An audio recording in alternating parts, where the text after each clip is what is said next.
Hyvää iltaa kamppailu-urheilun ystävät. Tervetuloa seuraamaan jo 25. kamppailulajien huipputapahtuma Fight-festivaalia Helsinkiin Töölön kisahalliin. Minä olen Petteri Maunu ja kommentaattorina toimii Mikko Rupponen. Potkunyrkkeilyssä on erittäin mielenkiintoista nähdä Jukka Saarisen ensimmäinen raskaan sarjan EM-tittelin puolustusottelu, kun häntä vastaan asettuu Saksan Michael Diener. Jukan kanssa sparranneena tiedän, että ainakin Jukka on kunnossa. Ja lähetys lähtee liikkeelle vapaaottelun alle 67 kilon kamppailusta, jossa Espoon Kehaiden Joni Salovaaraa vastaan asettuu Latvian Anton Stepanov, joka kävelee tässä kehään valmentajansa Robert Hamullinin kanssa. Hamullin vetää Shidokan seuraa Latviassa ja heiltä on tullut muun muassa Japanissa hyvin ammattilaiskehissä menestynyt Arbocius, joka voitti King of Pancrase-tittelin jopa Japanissa. Ja nyt astelee Joni Salovaara kehään. Ja Jonista haluaisin sanoa sen verran, että hänen listansa on valehteleva lista siinä mielessä, että ainoastaan tappioita, mutta erittäin koville kavereille, eli vain listaa tuijottamalla Jonista saa mielestäni väärän kuvan. Aivan totta, että jos sanotaan, että Serdokissa, että ammattilaisista on 0-3, niin käytännössä sieltä puuttuu jopa yksi ammattilaisvoitto OP Puhakkaa vastaan, ja sitten amatöörinä hän on ollut erittäin menestynyt, 12 voittoa on 3 tappiota. Aivan. Ja viime vuonna SMissä esimerkiksi niin oli hyvä alasvienti. SMissä niin jäi loppuottelusta pois loukkaantumisen takia, että muuten vei erittäin suvereenisti kisoja. Et voitti hallitsevan Suomen mestarin silloin niin todella selkeästi. Ja tässä latvialaisilla on tämmöinen aika tyypillinen Latvian ja Liettuan kavereet ja alasviennin puolustus, että koetaan sitoa kaveria ja passivoida ottelua. Et lähinnä toivotaan, että tuomari nostaisi ottelun pystyyn. Yleensähän tuossa vaan niin väsyttää kätensä ja jossain kohtaa kaveri saa sitten pään pois, niin kuin Jonikin varmasti aivan kohtaa. Ja näin. Kyllä.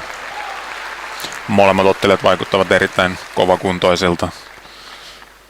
Kyllä joo, ja ainakaan rasvoja ei ole liikaa, että varmasti on hyvä kamppailu tulossa. Lyhyellä varoitusajalla kovakuntoisen näköisenä.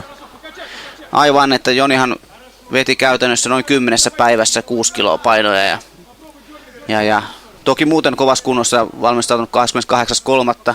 ottelemaan Oulussa Joni Haakkaa vastaan ja nyt vaan sitten pikkasen kevensi harjoittelua jo aikaisemmin ja tiputti painot tähän ja silleen yllättävän helpostikin meni painot, että jos ajattelee, että mun mielestä ne kävi jo alle 66 kilonkin siinä, että hän pystyi sitten tankkaamaan nestettä siinä ennen virallista punnitusta, kun huomasi painot oli jo selkeästi alle. Että käytännössä niin Joni on 65 kilon sarjan ottelija kyllä.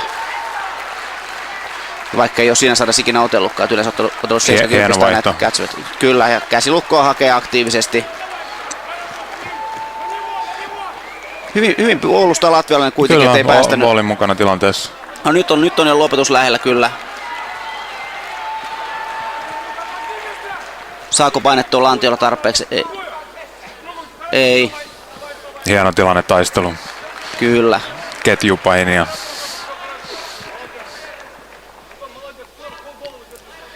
Jonihan on silleen monipuolinen ottelija, edustaa hyvin tätä nykyaikaista vapaa-ottelukulttuuria. Osaa ottaa pystyssä, osaa ottaa matossa, osaa painia, osaa juutsua. Että uuden sukupolven all around. Kyllä, ehdottomasti. Ja tässä just kun kaveri koittaa puristaa tuolta päänseudulta, niin järkevästi jäi tuonne sideen vastakkaiselle puolelle, niin kuristus ei osu kaulalle ja näin nyt on pää vapaana. Ja ainakin tämä alku näyttää siltä, että Salovaara vie ja latvialainen koittaa vaan niin estää tai hidastaa vääjäämätöntä. Nimenomaan. Nyt pääsee mounttiin. Aika suvereenisti tuli mounttiin kyllä. Ja hurjan näköistä. Tästä kun pääsee tuon kaurin rinnan päälle istumaan, niin sitä pääsee lyömään vahvasti. Ja nyt tosi hyvin äsken pääsi estämään, että osaa kuitenkin tuolla matossa sen verran, että pääsi siltaamaan tuossa just. Vahva silta. Kyllä. Et Stepanovillahan on tosiaan vain yksi hävitty ammattilaisottelu taustalla, mutta hän on kuitenkin 10 vuotta harjoitellut ja Latviasta kehuvat, että hän on yksi heidän isoimpia niin kuin lahjakkuuksia, mutta tosiaan kun ikä on vasta 19, niin varmasti on vielä paljon opittavaakin. Kyllä. Ja taas Joni hakee käsilukkoa. Käsilukkohan on Salovaaran lempitekniikka. Vahvoja lyöntejä nyt. Mutta toisaalta näkyy myös Jonin kärsivällisyys, että ei vain lyönneillä yrittänyt, vaan pystyy vaihtamaan vielä. Ja taas kuristukseen. Ja tästä kyllä nyt on syvällä kuristus. Pystyykö latvialainen pääsemään irti?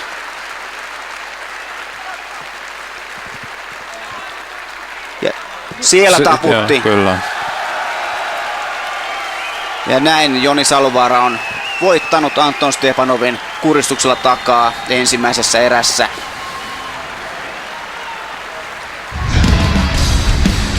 Toivottavasti Joni ei saanut mitään vammaa, että pystyy ottelemaan